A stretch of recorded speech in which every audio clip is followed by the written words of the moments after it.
ప్రజలు ఎవరు కూడా మెలకు కలిగి ప్రార్థన చేయడం లేదంటున్నాడు.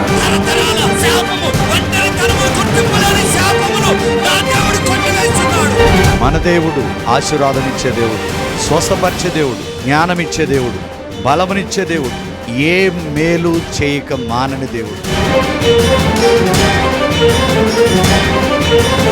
ఆయన ఎట్టివాడై ఉన్నారో మనము కూడా అట్టివారమే.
సో అభిషేకం నీ మీదకి వచ్చింది, అప్పుడు ఏం జరిగింది? ఓకే, ఇక్కడ నొప్పి ఉండేది, తగ్గిపోయింది. ఏమైంది అప్పుడు? తగ్గిపోయేటప్పుడు కరెంట్ శాఖలోకి వచ్చింది. అభిషేకం కరెంట్ శాఖలోకి వచ్చింది. నిజంగా తగ్గిపోయింది. అలా బాగా మార్చిపోతుంది. ఎన్నిసార్లు తగ్గలేదు. ఇప్పుడు ప్రార్థిస్తుంటే దేవుడు మొత్తం అగ్నిలాగా వచ్చి ముట్టి స్వస్థపరిచాడు. అగ్నిలాగా వచ్చి ముట్టి స్వస్థపరిచాడు. స్వస్థతలు ఉన్నాయి, అసలు ఉన్నాయా? నాకు కరెంట్ షాక్ వచ్చి నడుము తాకి కరెంట్ శాఖలోకి వచ్చి ఎన్నో నడుము నొప్పి తగ్గింది. హల్లెలూయా. ఈరోజు ప్రభు మనకిచ్చిన వాక్యం ఏంటంటే, దేవుడు మనలను ఒక ఉద్దేశముతో ఎన్నుకున్నాడు. Chosen for a purpose. భూమి మీద ఆయన నమ్మిన ప్రతి బిడ్డ పట్ల ఒక ఉద్దేశం కలిగి ఉన్నాడు. ఇర్మియా 29:11 ప్రకారం, మిమ్ములను గురించిన ఉద్దేశించిన సంగతులు అవి రాబో కాలమందు మీకు మేలు కలిగినట్లు సమాధానకరమైనవే కానీ హానికరమైనవి కాదు. ఈరోజు నేను చెప్పే మెసేజ్ మీరు జాగ్రత్తగా వినాలండి. దేవుడు నిన్ను ఎన్నుకునే ముందు అసలు what is the character of God? చాలా మంది యేసు ప్రభు నమ్ముకున్నాం, ఈ దేవుని తెలుసుకున్నాం, మాకేమీ జరగలేదని వాళ్ళు అంటున్నారు. అది చాలా తప్పండి. కానీ ఈరోజు దేవుని యొక్క గుణాన్ని, మన పట్ల దేవుని యొక్క ఉద్దేశాన్ని తెలుసుకుంటే మన జీవితం క్రీస్తులో ధన్యమవుతుందండి.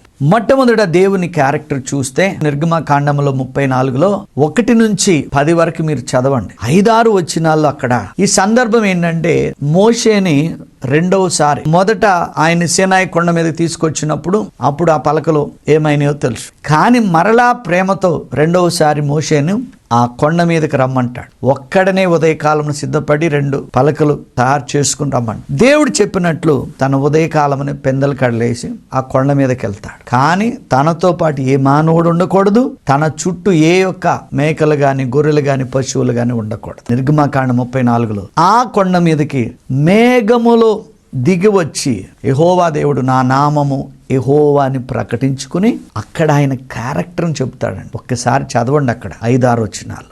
నేను కృపయు కనికరము దీర్ఘశాంతము అలాగే కృపా సత్యములు బహుగా విస్తారముగా కలవాడిని అంటాడు. మరి ఆయన ఎలాంటి వాడంట? గ్రేషియస్, మెర్సిఫుల్, లాంగ్ సఫరింగ్, దీర్ఘశాంతము కలవాడు, కృపా సత్యములు విస్తారముగా కలవాడు. ఆయన అంటే బహుగా క్షమించేవాడు.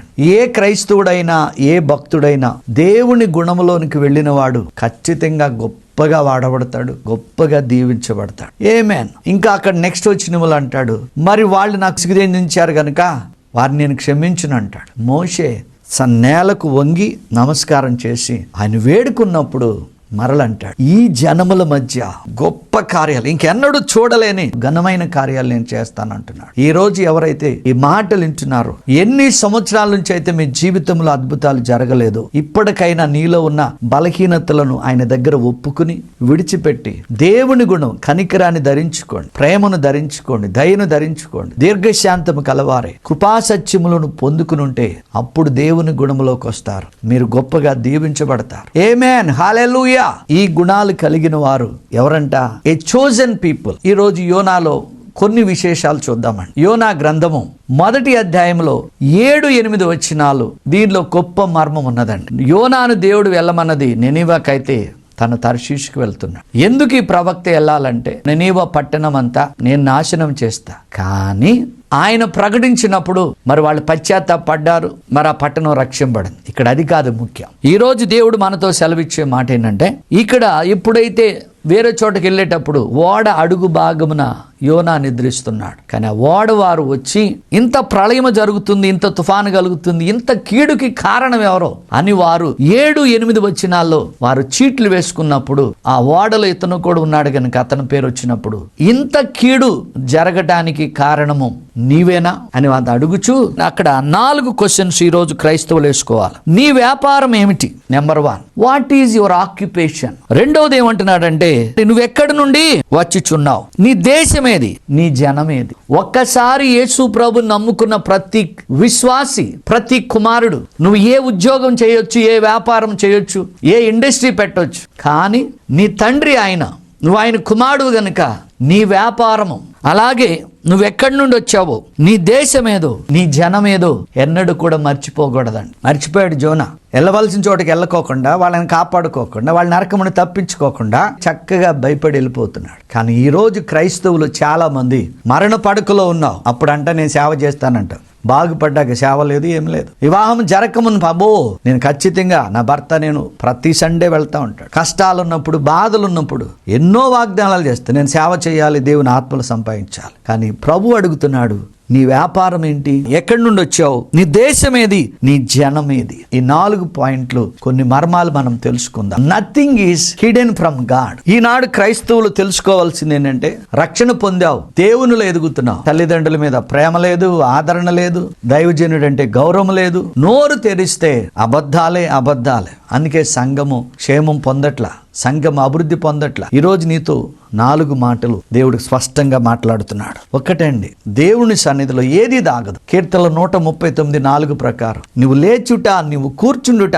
నీ పడక, నీ నడక, నీ ఆంతరంగము తెలిసినవాడు. ఒకటి, దేవుని దగ్గర ఏది దాచలేవు, నిత్యము నిన్ను గమనిస్తూనే ఉంటాడు. రెండోది, నోరు తెరిస్తే అబద్ధం వెనకాల అబద్ధాలు మీరు ఆడకండి. అలా ఆడుతూ అలవాటైపోయింది అనుకో, రోగాలు, అప్పులు, దరిద్రము, చివరికి మరణమే వస్తుంది. ఎందుకంటే అబద్ధానికి జనకుడైన అతను వారసులు అవుతాము, కానీ మనం దేవుని వారసులం కాదు. ఈరోజు దేవుడు నిన్ను ఒక్క ఉద్దేశముతో ఎన్నుకున్నాడు. జోనా ఇలా దాక్కుంటే, రెండవది కొత్త నిబంధన ప్రకారం అపోస్తుల కార్యం 5:1-3 వరకే ఈనాడు సంఘ పరిస్థితిలో అననీయ సప్పీరాలు వారు ఏకమయ్యి అబద్ధాలు ఆడటకు కూడా వాళ్ళు సఖ్యత అయిపోయారండి. ఏకమయ్యను, భార్యతో ఏకమైన. ఇక్కడ మేము భూములు తెమ్మని కాదు, కానీ యథార్థముగా మనము దేవుని ఎదుట బ్రతకాలి. ఇక్కడ అననీయ సప్పీరాలు ఎప్పుడైతే వారు అమ్మి, ఆనాడు అపోస్తుల పాదాల దగ్గరికి ఆస్తులు తీసుకొచ్చి వారి దగ్గర ఉన్న అమ్మితే, వీళ్ళు అబద్ధం ఆడి మరి వాళ్ళు అమ్మింది ఒకటి, తెచ్చింది ఒకటి. సో దేవుని దగ్గర దాగుద్దండి. పేతురుకి పరిశుద్ధాత్ముడు అపోస్తుల కార్యం 5:3 పేతురుకు బయలుపరిచి, ఎందుకు దేవుని దగ్గర అబద్ధాలు ఆడారు? సంఘానికి వస్తానంటావు రావు, ప్రార్థన చేస్తానంటావు చేయవు, దేవునికి ఇస్తానంటావు ఇవ్వవు. అందుకే ఎక్కడేసిన గొంగళి అక్కడ ఉందండి నీ పరిస్థితి. నువ్వు ఇప్పుడు భక్తి చేసినా, 30 సంవత్సరాలు భక్తి చేసినా, ఈ లోక మర్యాదను అనుసరిస్తే నీకు ఉపయోగం లేనే లేదు. నటించొద్దు. రోమీలకు రాసిన పత్రిక 12వ అధ్యాయంలో 2లో ఏమన్నాడు? ఈ లోక మర్యాదను మనం అనుసరింపక మనల్ని మనం పరీక్షించుకుని ప్రభువులో రూపాంతరత పొందాలి. ఆయన యెహోవా ఉత్తముడని రుచి చూసి తెలుసుకోవాలండి. నా ప్రభువుని 17 yearsకి ఒక అన్యజన కుటుంబంలో నుంచి అబ్రహాములే దేవుడు నన్ను పిలిచాడు, బతికించాడు, ఊపిరిచ్చాడు, ఆయుష్ ఇచ్చాడు, ఆరోగ్యం ఇచ్చాడు, ఆత్మ ఫలముతో వరములతో నింపబడి ఇలాగూ వాడుకుంటున్నాడు. ఆయన ఎదుట మనకు కావాల్సింది ఏంటంటే నమ్మకస్తులు కావాలి, యథార్థవంతులు కావాలి. యథార్థవంతుల వంశము ఖచ్చితంగా దీవించబడుతుంది. ఎక్కడో విజయవాడ దగ్గర ఒక చిన్న పల్లెటూరులో ఉన్న నన్ను ఈ మహాపట్టణానికి తీసుకువచ్చి దేవుడు అంచెలంచెలుగా ఆస్తిలో కాదండి, ఆత్మల సంపాదించుటలో దేవుడు నన్ను ఆశీర్వదించాడు. ఏమండి, నా గురి అఫ్ కోర్స్ నేను ఒకప్పుడు బతుకు తెరువు కోసం సాఫ్ట్వేర్లు చేశాను. నా దేవుడు నన్ను పిలిచింది, నా వృత్తిని మార్చాడు. మనుషులను పట్టు చాలా ఎంతో మంది అండి. చూడండి, డాక్టర్లు చెయ్యి ఎత్తేసినప్పుడు యేసు నామం ఉచ్చరింపగాని వాడి మీద చేతులేసి ప్రార్థించగాని వాడిలో దురాత్మ, వాడిలో చీకటి శక్తి, మరణ పడకలో గుండె పాడైపోతే, లివర్ పాడైపోతే, కిడ్నీ పాడైపోతే, ఏమండి నిన్న నేడు నిరంతరం ఏకరీతిగా ఉన్నాడు కదా, ప్రభు లేపాడు. ఎంత భాగ్యం అండి, ఎన్ని కోట్లు వస్తే ఇంత భాగ్యం వస్తుంది. అందుకని ఆ యొక్క సేవలో ఉన్న ఆనందాన్ని మనం ఆస్వాదించాలి. దేవునికి మహిమ కలుగునుగాక. అందుకని ప్రభు ఈ రోజు నీతో నాతో మాట్లాడేది ఏంటంటే, అననీయ సప్పేలలాగా మీరు ఇష్టం వచ్చినట్టుగా దేవుణ్ణి మోసం చెయ్యకండి. ఆమేన్. అబద్ధాలు ఆడకండి. దేవుని సన్నిధి నుండి మీరు ఎక్కడికి పారిపోలేరు. యథార్థముగా దేవుని దగ్గరకు వచ్చి మన పాపములు మనం ఒప్పుకుని మన దోషములను కడగమని ఆయన అడిగినప్పుడు సమస్త దుర్నీతి నుండి మనల్ని విడిపించి, తరాల శాపము నుంచి విడిపించి మనల్ని పవిత్రులుగా చేస్తాడు. యోహాను 15:3 ప్రకారం ఆయన చెప్పిన మాటను బట్టి మీరు పవిత్రులై ఉన్నారు. ఆయన రక్తం వలన మనం నీతిమంతులై ఉన్నాం. ఆమేన్. హల్లెలూయా. సో కనుక నో రూమ్ ఫర్ లయింగ్. అబద్ధాలు ఆడటానికి మన హృదయములో తావు ఉండటానికి వీలు లేదు. అక్కడ ఓడవారు అడుగుతున్నాడు, ఏమయ్యా నీ వలన ఇంత కీడు జరుగుతుంది, ఏంటి నీ వ్యాపారం, ఎక్కడి నుంచి నువ్వు బయలుదేరి వెళ్తున్నావు, అలాగే మరి నీ దేశం ఏది, నీ ప్రజలు ఎవరు? ఈరోజు క్రైస్తవులకి అన్యులకి తేడా లేకుండా పోయిందండి. మనం ఒక ప్రత్యేకమైన జీవితాన్ని జీవించలేకపోతున్నాం. చర్చిలో ఉంటే స్టిక్కర్ ఉండదు, చర్చి బయట ఉంటే స్టిక్కర్ ఉంటుంది. చర్చిలో ఒక రకంగా, బయట ఒక రకంగా జీవిస్తున్నారు. కాబట్టి సంఘం యొక్క పరిస్థితి ఎక్కడేసిన గొంగళి అక్కడే ఉందండి. ప్రభు వెళ్ళేటప్పుడు ఒక మాట అన్నాడు, మనందరికీ ఒక వృత్తి ఇచ్చాడు, ఒక పని ఇచ్చాడు. ఏంటో తెలుసా? మత్తయి సువార్త 28వ అధ్యాయంలో 18 నుంచి 20 వరకు సర్వలోకానికి మీరు వెళ్ళండి అయ్యా, సర్వ సృష్టికి సువార్తను ప్రకటించండి, సకల జనులను నా శిష్యులుగా చేయమన్నాడు. ఇది మన వృత్తి. దీనికి టైం లేదు, కాలం లేదు, వయసుతో అంతకన్నా లేదు. నడవగలిగి, మాట్లాడగలిగి, పని చేయగలిగితే మీరు మీ పని చేస్తూ ఈ పని చేయండి, దేవుడు మీ కుటుంబాలను గొప్పగా ఉద్ధరిస్తాడు. హల్లెలూయా. మొట్టమొదటిది ఏంటంటే, యోనా పని ఆత్మలను సంపాదించడం. మన పని కూడా, మన వృత్తి కూడా ఈ భూమి మీద ఆత్మల సంపాదన. మీ చుట్టాలకు చెప్పండి, మీ బంధువులకు చెప్పండి. వాడు రోగిగా ఉంటే పలానా చోట పాస్టర్ గారు ఉన్నారు, అక్కడ తీసుకెళ్తా ప్రార్థన చేస్తాం. వాడు ఆ స్వస్థత పొంది రక్షణ కార్యం పొందుకుని దేవుని వారసుడుగా ఖచ్చితంగా వాళ్ళు అవుతారు. ఈనాడు సంఘములో మనందరము చేయవలసింది ఏంటంటే, సంఘము కొరకు మనము పని చేయాలి. రెండవది ఏంటంటే, wear do you come from, నువ్వు ఎక్కడ నుండి వస్తున్నావు. చూడండి, మనం సంఘములో ఉన్నాం. ఈనాడు సంఘం అంటే బిల్డింగ్లు కాదు, ఏసీ హాల్ కాదండి. సంఘం అంటే మత్తయి సువార్త 16:18లో, మరియు నువ్వు పేతురువి, నువ్వు బండవి, నీ మీద నా సంఘాన్ని కడతాను. దేవుని ఉద్దేశం ఏంటి? నువ్వు ఎక్కడి నుండి వచ్చావయ్యా, నీ పని ఏంటిది? దేవుడు అడుగుతున్నాడు. కానీ నువ్వే సంఘము, నీ మీదే నేను సంఘాన్ని కడతా అన్నాడు కదండి. వెళ్ళిపోయాడు పరలోకమునికి ప్రభు. 50 రోజుల తర్వాత ఒక గదిలో ఎదురు చూస్తున్నారు పేతురు సార్ 120 మంది. ఎప్పుడైతే అభిషేకం దిగిందో పేతురు మీద సంఘము ప్రారంభించబడింది. ఒక్క దినమున 3000 మంది రక్షణ పొందారు. ఏమంటున్నాడు? సంఘం ముందు పాతాళ లోక ద్వారములు తెరవు. పాపం మనోడని అక్కడ ఉంది, నేను వాళ్ళు ఉంది, అందరూ పాపులే, వాడికి వెళ్తే నన్ను చంపేస్తారనుకున్నారు. నో, కానీ యోనా మీద సంఘాన్ని కట్టాలనుకున్నాడు, ఆత్మలు రక్షించాలనుకున్నాడు. కానీ యోనా పారిపోతున్నాడు. ఈనాడు జనాలు కూడా దేవుని యొక్క పని చేయట్లు ఎవరు కూడా. ఆ పాస్టర్ గారు రావటం, ఆ వాక్యం వినటం, పరుగు మళ్ళీ వారం తర్వాత కనపడరు. ఏమంటే ప్రతిదినము ఆనాడు అపోస్తులు శిష్యులు ప్రతిదినం ఇంటింటికి వెళ్ళి వారు రొట్టె విరిచి ప్రార్థన చేస్తూ కృతజ్ఞతలు చెల్లిస్తూ ఆహారాన్ని ఆనందముతో కూడా భుజించేవాళ్ళండి. అమ్మ భోజనం పెడతాం, సకాలంలో దేవుని సన్నిధికి రండి అంటే అక్కడ కూడా బద్ధకమే. చూడండి, బద్ధకంగా పనిచేయవాడు దరిద్రుడవుతాడండి, శ్రద్ధగా పనిచేయవాడు ఐశ్వర్యవంతుడగును. రెండవది, ఆ యొక్క సంఘం ఎదుట పాతాళలోక ద్వారములు కూడా నిలవబడు. అంటే నీ ఎదుట ఏది కూడా నిలబడదు. ఆమేన్. అపోస్తుల కార్యం 20:28 ప్రకారం దేవుడు తన స్వరక్తమిచ్చి సంపాదించుకున్న సంఘము. ఆమేన్. దాన్నంట పరిశుద్ధాత్మ శక్తి ద్వారా మనం కాయాలంట. సంఘాన్ని నిర్లక్ష్యం చేసేవాళ్ళు అనగా క్షేమము అభివృద్ధి కొరకు. ఎందుకంటే ఎంతో మంది నరకానికి వెళ్ళిపోతున్నారు, యవనస్తులు అకాలంలో చనిపోతున్నారు. తల్లిదండ్రుల యొక్క క్షోభ అంతా ఇంత కాదండి. మరి విజయవాడ కూడా అర్ధరాత్రి అప్పటికప్పుడే ఊహించారండి అంత ఇది వస్తుందని. అందుకే నేడే రక్షణ దినం, నేడే అనుకూలమైన సమయం. వాడికి ఇష్టమున్నా ఇష్టం లేకపోయినా ఏ తల్లిదండ్రులు అయితే రక్షణ పొందారో ఆ కుటుంబంలో వారు రక్షణ పొందితే వారు దేవుని వారసులు అవుతారు. స్వరక్తం ఇచ్చి మీ కుటుంబాన్ని దేవుడు సంపాదించుకున్నాడు. సండే పొరపాటును కూడా మిస్ కాకుండా ఒక్క దినము దేవుని సన్నిధిలో మీరు గడిపితే 1000 దినముల కంటే శ్రేష్టమైన ఆ యొక్క దీవెనలు మీరు ఖచ్చితంగా పొందుకుంటారు. ఓకే, ఎబ్రీలు రాసిన పత్రిక 12వ అధ్యాయము 23వ వచనం ప్రకారం పరలోకమందున్న జ్యేష్ఠుల సంఘములో మనమున్నామండి. అలాగే న్యాయాధిపతి అయిన ఆత్మల యొద్ద మనం ఉన్నామండి. నీతిమంతుడైన యేసు ప్రభు దగ్గర మనం ఉండాలి. యేసుక్రీస్తు యొక్క రక్త ప్రోక్షణలో మనము చేరి ఉన్నాము కనుక ఆ రక్తము ద్వారా నిన్ను విడిపించాడు, ఆ రక్తము ద్వారా నిన్ను నీతిమంతుడిగా చేశాడు అని మనము ప్రకటించే విధంగా మనము సంఘములో నిలిచి ఉండాలి. ఎక్కడి నుంచి వచ్చావు, ఎక్కడికి వెళ్ళాలి? పరలోకం నుంచి వచ్చావు. ఈ సంఘము నుండి నువ్వు మరలా పరలోకానికి వెళతావు. మధ్యాకాశంలో యేసు ప్రభు కడబొర మోగినప్పుడు సంఘము ఎత్తబడుతుంది. అందుకే దేవుడు నిన్ను సంఘ క్షేమము కొరకు, సంఘం యొక్క అభివృద్ధి కొరకు దేవుడు నిన్ను ఎన్నుకున్నాడు. మూడవది చూద్దాం. Which is your country? ఏది నీ దేశం? కోట్లు కోట్లు, మిలియన్లు బిలియన్లు, ఆస్తులు తగాదలు. అక్రమంగా క్రైస్తవులు గొడవలు పడుకుని తల్లి లేదు తండ్రి లేదు ఇలా కొట్టుకుంటున్నారు. ఏమండి, నీ దేశం ఇది శాశ్వతమైనదా? ఒక తమాషాగా ఇద్దరు వ్యక్తులు ఎయిర్పోర్ట్కి వెళ్తూ ఉంటుంటే ఆ కారులో ఉన్నవాళ్ళు అంట ఈ భూమి నాదే అని అంటున్నాడంట పక్కన. కానీ పాపం భూమి నవ్విందంట. ఏంటంటే ఎవరై నేను ఇక్కడే ఉంటానురా, మీరు మాత్రం ఒకరోజు ఇది వదిలి వెళ్ళిపోతారు. కానీ శాశ్వతమైనది నిత్య రాజ్యం, శాశ్వతమైనది పరలోక రాజ్యం. యేసయ్య ఉంటే నీకు అన్ని ఉన్నట్టే, యేసయ్య లేకపోతే you are big zero. So మూడవది ఏమంటున్నాడు? Where is your country? Yona, ఏది నీ దేశము? నీ దేశం ఏంటని అడుగుతున్నాడు. కానీ ఇక్కడ మర్మం ఏంటంటే అసలు మనం యేసు ప్రభు నమ్ముకున్న తర్వాత మనది ఏ దేశం? పరదేశం, పరలోక రాజ్యం. చూద్దాం. ఫిలిప్పీలకు రాసిన పత్రిక 3:20 వచనంలో మన పౌరస్థితి పరలోకమందు ఉన్నది. ఆమేన్. నీది ఆధార్ కార్డ్ టెంపరరీ ఇక్కడ, కానీ పౌరస్థితి నీ సిటిజన్షిప్ హెవెన్లో ఉన్నది గనక ఏమంటే యోహాను సువార్త 14లో ప్రకారం నా తండ్రి ఇంటి అనేక నివాసములు ఉన్నాయి. అక్కడ అసలైనది ఉంది, శాశ్వతమైనది. అనేక నివాసాలు మనం వారికి కల్పించాలి. సో మూడవది ఏంటంటే మన యొక్క గురి గమ్యము పరలోక రాజ్యం. మన దేశము ఆ దేశమే. ఆ దేశము కొరకు ఒక ఉద్దేశముతో నువ్వు ప్రతి ఒక్కరూ పనిచేయాలి. నాలుగవది ఏమంటున్నాడు తెలుసా? What people are you? అసలు ఏమిటి మీ ప్రజలేంది, మీ జాతి ఏంటి, మీ కులం ఏంటి, మీ మతం ఏమిటి? ఇక్కడ అడుగుతున్నాడు. ఆ ఓడవారు ఎవరిని? జోనాని. కానీ ఈరోజు యేసుక్రీస్తుని రక్షకుడిగా, తండ్రిగా, దేవుడిగా అంగీకరించిన వారిని అసలు మీరెవరయ్యా అనింటి మనం ఏం చేస్తామంటే సిగ్గుపడతాం.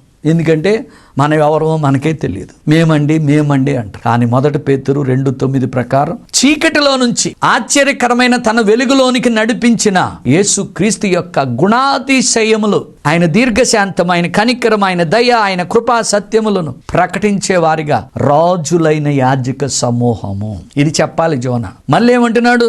యాజక సమూహం, పరిశుద్ధ జనము, సొత్తైన ప్రజలు, ఏర్పరచబడిన వంశం. అందుకే నీ పడక, నీ నడక, నీ మాట తీరు ఏమండి రాజులైన యాజక సమూహముగా. అంటే భూమి మీద ఆయన మహింపరచడానికి ప్రకృతి సంబంధమైన ఇల్లు కాదు, గాని నువ్వు అంత గొప్పగా బ్రతకాలని యేసు ప్రభు కూడా కోరుకుంటున్నాడు. యోహాను 10:27 ప్రకారం మనము ఆయన గొర్రెలము గనక ఆయన స్వరాన్ని వింటున్నప్పుడు ఆయన మనల్ని ఎరుగుతాడంట. ఆయన అంటున్నాడు, నా తండ్రి చేతిలో నుండి ఎవ్వడు కూడా మనలను అపహరింపడండి. 4 మాటలు నేర్చుకోవాలి. నీ వృత్తి ఏంటి? ప్రభు కొరకు పనిచేస్తున్నావా? ఎందుకంటే దేవుడు నిన్ను అందుకే ఎన్నుకున్నాడు. ఆ దైవజనుడు కావచ్చు, విశ్వాస కావచ్చు, కాపరి కావచ్చు, ప్రతి ఎవరైతే ఆత్మలను సంపాదించరో వారు పరలోక రాజ్యములో ఒక్కరోజు మీరందరూ లెక్క చెప్పాలి. జోనాలో నేర్చుకోవాల్సింది ఏంటంటే ఆ ఓడవారు అడుగుతున్నది, ఏమయ్యా నీ పని ఏంటి, నువ్వేం చేస్తున్నావు? మన చాలా మందిని వ్యక్తులు కలిసినప్పుడు సార్ మీరేం చేస్తున్నారు సార్ అంట. అలాగే అమెరికా వెళ్ళినప్పుడు సార్ మీరు ఏ దేశం సార్ అంటాడు. అవునా కదా? అలాగే దేవుడు అడుగుతున్నాడు ఈ రోజు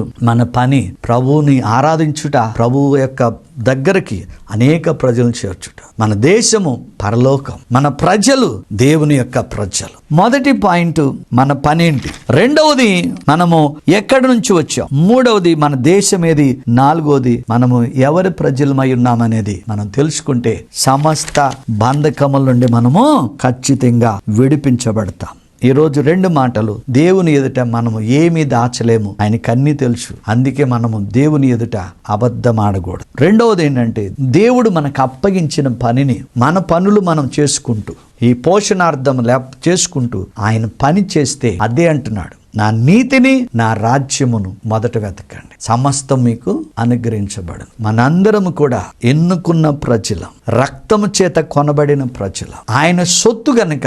ఎఫెసీ 1:13-14 ఎన్నుకున్న ప్రజలు వారి భవిష్యత్తుని పరిశుద్ధాత్ముడే సంచకరువుగా గ్యారంటీ గుండి మన భవిష్యత్తును ఆయన ముద్రించి భద్రపరుస్తాడు. సహోదరుడు మరొక్కసారి మాట్లాడుతున్నా, యోనాతో మాట్లాడిన దేవుడు నీతో మాట్లాడుతున్నాడంటే, నీ వృత్తి, నీ పని, నీ సమస్తము కూడా ఏంటంటే ఆయన ఎన్నుకున్నది నశించిపోతున్న ఆత్మలను మనందరము సంపాదించాలి. దేవుడి మాటలు దీవించునుగాక. ఈ బోడుపల ప్రాంతంలో మరి ఎవరైనా కానీ ఏ సంఘానికైనా మీరు వెళ్ళకపోతుంటే దయచేసి మీ అందరికీ ఎక్కడి నుంచైనా మీరు రావచ్చు. ఈ యొక్క ఆదివారము ఆరాధనకు మీ అందరికీ నా ప్రేమపూర్వక ఆహ్వానము. వచ్చిన ప్రతి ఒక్కరికి వ్యక్తిగతంగా మీ యొక్క అవసరాలు తెలుసుకుని మీ కొరకు నేను ప్రార్థిస్తాను. ఇప్పటి వరకు ఎన్నో వందల వేల మంది ఈ యొక్క పరిచర్య ద్వారా ఈ దీనిని వాడుకుని వారికి ఉన్న బలహీనతలు కానీ వారికి ఉన్న రోగాల నుంచి విడుదల పొంది ఆయన రాజ్యాన్ని విస్తరిస్తున్నారు. ప్రతి శుక్రవారం నాడు అదే స్థలములో సాయంకాలము 7 నుంచి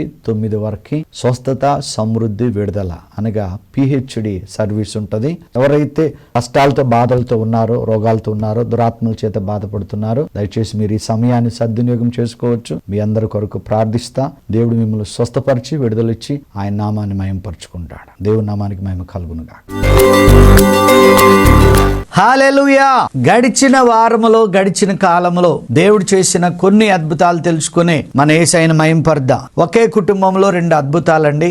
కరుణ, కెజియా, హైదరాబాద్. ఒకళ్ళకి మ్యారేజ్ అయ్యి 5.5 years, ఒకళ్ళకి మ్యారేజ్ అయ్యి 6.5 years. అద్భుతం ఏంటంటే అన్ని చోట్ల లక్షలు ఖర్చు పెట్టారు. దేవుని మహిమ కొరకు చెప్తున్నా. ఫస్ట్ కెజియా అక్కకి ప్రార్థన చేశామండి. ఆమె కన్సీవ్ అయిన కాడ నుంచి ఎన్నో హెల్త్ ఇష్యూస్ అన్ని, బ్లీడింగ్ అవటం రకరకాలుగా. కానీ అద్భుతం ఏంటంటే ఆ 9 నెలలు కంటిన్యూగా ప్రార్థన చేశాం. ఆ బిడ్డకు పాపనిచ్చాడు. దేవునికి మహిమ కలుగును గాక. ఈమె ఎప్పుడైతే కన్సీవ్ అయిందో సిస్టర్ కూడా ఫెయిత్ వచ్చింది. ఆమెకి మేబీ 6.5 years అనుకుంటా, ఇద్దరికి 1 year. మళ్ళా ప్రార్థించిన తర్వాత అన్నా నేను కన్సీవ్ అయ్యని చెప్పింది. అద్భుతం ఏంటంటే ప్రవచించి మా దేవుడు మాట్లాడిన రీతిగా అమ్మా నీకు కొడుకు పుడతాడని. రీసెంట్ గా ఒక 1 week బ్యాక్ వాళ్ళు కొడుకే పుట్టాడు 21st ఉయ్యాలనేది బహుఘనంగా జరుపుకున్నారు. ఎవరైతే బిడ్డలు కల్లాడుతున్నారో వారందరి జీవితాల్లో నెరవేరునుగాక. ఆమేన్. హల్లెలూయా. ఇతని పేరు ప్రవీణ్ అండి, చేగుంట. అక్కడున్న దైవజనుడు ఒకసారి పిలిపించారు. ప్రాబ్లం ఏంటంటే ఫస్ట్ ఆ చీకటి శక్తి తండ్రిని బిల్డింగ్ మీద నుంచి తోసేసింది. నమ్మాలి. అలాగే ఆయన చనిపోయాడు. కొన్ని నెలల తర్వాత తల్లిని కూడా మింగేసింది. ఇప్పుడు ఆయన కొడుకు 25 సంవత్సరాలు. ఆయన ఎప్పుడైతే పండుకున్నాడో తన అక్కడి నుంచి కింద పడేయటం, గుండెల మీద కూర్చోవటం, ఆ చిన్న బిడ్డలో కూడా వెళ్ళినప్పుడు మిడ్ నైట్ పటపట పొళ్ళు గరగటం. వాళ్ళు భయపడి ఉన్నారు. కానీ కేవలం దేవుని మహిమ కొరకు చెప్తున్నా. కొలసి 1:13 ప్రకారం ప్రతి వ్యక్తిని కూడా అంధకార సంబంధమైన అధికారంలో నుండి వారిని విడిపించి ఆయన కుమారుని యొక్క రాజ్య నివాసులుగా చేసే బాధ్యత మనది. సో వెళ్ళి ఎప్పుడైతే ఆ ఇంటిలో ప్రార్థన పెట్టామో ఆ దైవజన్ రిక్వెస్ట్ కొరకు, ఆ రోజు నుండి ఆ చీకటి రాలేదు, వాళ్ళ మీద పడలేదు. వాళ్ళు ఎంతో సంపూర్ణంగా ఆరోగ్యంగా ఉన్నారు. ఇటు మహిమ గల కార్యముకి యేసయ్యకి మహిమ కలుగునుగాక. ఆమేన్. మరి ఈమె పేరు ప్రమేళ అండి, హైదరాబాద్. నేను చెప్తున్నాను కండి, మన దేవునికి అసాధ్యమైనది ఏదీ లేదు. సడన్ గా మరి ఏమైందో తెలియదు కానీ హాస్పిటల్లో జాయిన్ చేసినప్పుడు వాళ్ళు చెప్పిన సాక్ష్యం ఏంటంటే ఈమె బతకదు, చనిపోతుంది అన్నారు. మరి అది చీకటి శక్తో చేతబడో మనం డిసైడ్ చేయలేం. కానీ డాక్టర్స్ అయితే చేతులు ఎత్తేశారు. కానీ 1 week ప్రతిరోజు హాస్పిటల్కి వెళ్ళి ఆమె తల మీద చేయి ఉంచి ప్రార్థించినప్పుడు ఆయన పొందిన దెబ్బల ద్వారా, ఆయన రక్తము ద్వారా, మీరు నమ్మండి, ఏ నోటితో అయితే డాక్టర్స్ మరి హోప్స్ లేవో సిద్ధపడండి అన్నారో అదే నోటితో ఒక డాక్టర్ని అడిగా, అమ్మా మరి ఏంది ఈమె పరిస్థితి ఏంటంటే, పాస్టర్ గారు అన్ని పారామీటర్స్ అన్ని బాగున్నాయి కానీ మేమేం చెప్పలేము, మీరే చెప్పాలన్నాడు. ఎందుకంటే అంత మానవ ప్రయత్నం చేసి నాకేమంటారు, మీ దేవుడిని ప్రార్థన చేసుకోండి. కానీ విత్ ఇన్ 1 week లో ఆమె కళ్ళు తెరవటం, నాతో వాళ్ళున్న బంధువులతో మాట్లాడటం, దేవుడు ఆమెకిచ్చిన కార్యముకే ఆమె మీద ఉన్న చీకటిని తొలగించి ఆ కుటుంబానికి సమాధానం ఇచ్చినందుకు దేవునికి మహిమ కలుగును గాక. ఆమేన్, హల్లెలూయా. అలాగే ఈమె పేరు బ్యూలా అండి. ఇల్లందు బిడ్డలిద్దరూ, ఒకళ్ళు అమెరికాలో సెటిల్ అయ్యారు, అలాగే ఒకళ్ళు హైదరాబాద్ లో సెటిల్ అయ్యారు. ఇక్కడ ప్రాబ్లం అది కాదు కానీ ఆమె మరి ఈ తొంటి దగ్గర ఉన్న బాలు బ్రేక్ అవటం జరిగింది, ఆ నొప్పి భరించట్లేదు. అలాగే ఈ వెన్నుపూస దగ్గర ఉన్న బోను లోపలికి వెళ్ళిపోయి ఆ నొప్పికి భరించలేకపోతుంది. మరి గడిచిన వారము ఎప్పుడైతే టీవీ చూసిందో, కాల్ చేసినప్పుడు ఇంచుమించు 1/2 hour ఆమెతో మాట్లాడి వాక్యం పంచుకుని ప్రార్థన చేశాం. కానీ అద్భుతం ఏంటంటే లెగలేని ఆమె అప్పటికప్పుడే లేచి నడిచింది. మాకు ఈ టైం లేక వీడియో కుదరక మేము ఇవన్నీ వేయలేకపోతున్నాం. మరి ఆమె చెప్పింది ఏంటంటే, నాకు ఇప్పుడు బాగా తగ్గిందని, ఇప్పుడు నొప్పి లేదు, నడుస్తున్నాయి. ఇటు మహిమ గల కార్యముకే మన దేవునికి మహిమ కలుగునుగాక. ఆఖరిగా ఎమరాల్ గౌడ్ అండి, హైదరాబాద్. గత కాలంలో మీకు ఈ సాక్ష్యాన్ని పంచుకున్నా. తను కూడా భయంకరమైన చేతబడి శక్తితో క్రియలతో బాధపడుతున్నప్పుడు మరి ఆయన గుండె ఎగురుతుంది. ఆయన ఏం చేయలేకపోతున్నప్పుడు మన మందిరానికి వచ్చి 3 రోజులు మరి ప్రార్థించినప్పుడు తగ్గిపోయింది. ఆఫ్టర్ 2 years తర్వాత మరలా జరిగిన కార్యం ఏంటంటే కిడ్నీ ప్రాబ్లం, భయంకరమైన పెయిన్ వచ్చింది. ఎప్పుడైతే హాస్పిటల్కి వెళ్ళి ప్రార్థించామో ఆ కుమారుడు సంపూర్ణమైన స్వస్థత పొందుకున్నాడు. ఇటు మహిమ గల కార్యముకే మన దేవునికి మహిమ కలుగునుగాక. నమ్మండి, దేవుడు నీకు నాకు ఇచ్చిన పని ఏంటంటే మత్తయి సువార్త 10:8, రోగులను స్వస్థపరచుడి, చనిపోయే వారిని లేపుడి, కుష్టు రోగులను శుద్ధీకరించుడి, ఆయన నామమున దయ్యములను వెళ్ళగొట్టి ఆ బిడ్డలను కొలసి 1:13 ప్రకారం ఆయన రాజ్య నివాసులుగా చేయటమే.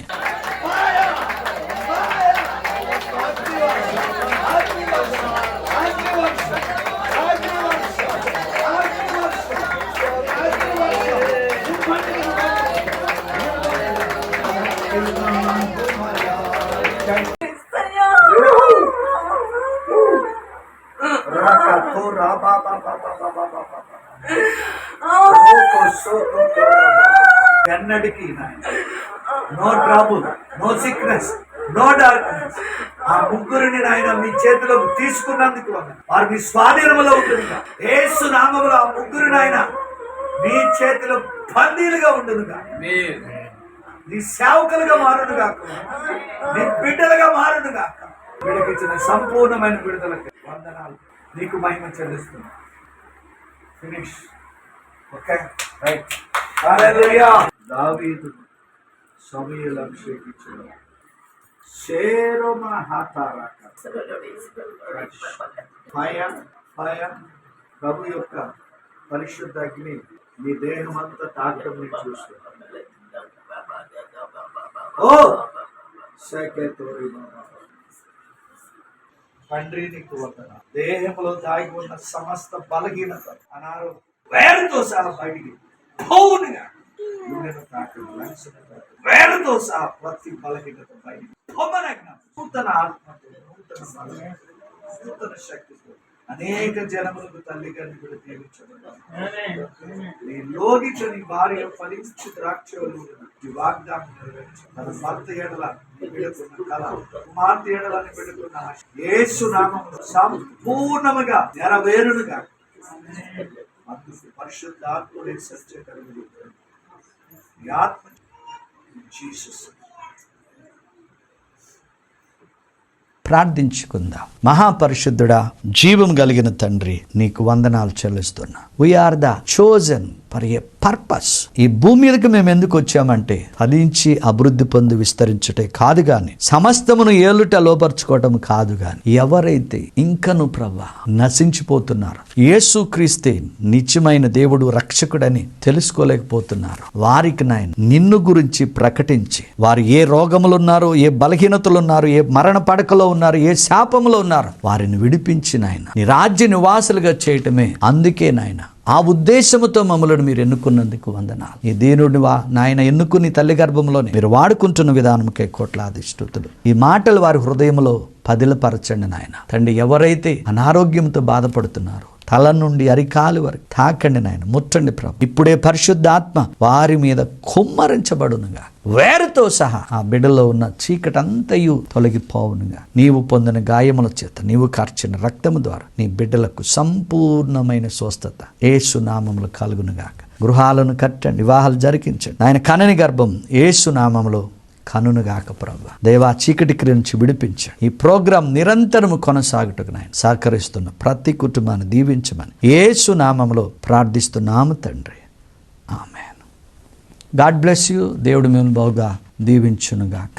ఆమేన్. మా చిరునామా Kepha Joseph Matta, miracle home, house number 2-108/35, road number 3, Siddhi Vinayaka, Chittari Nagar, Boduppal, 5,92,000, Hyderabad, Telangana.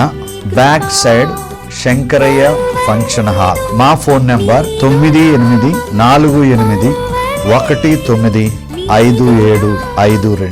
దేవుడు మిమ్మలను సమృద్ధిగా దీవించునుగాక.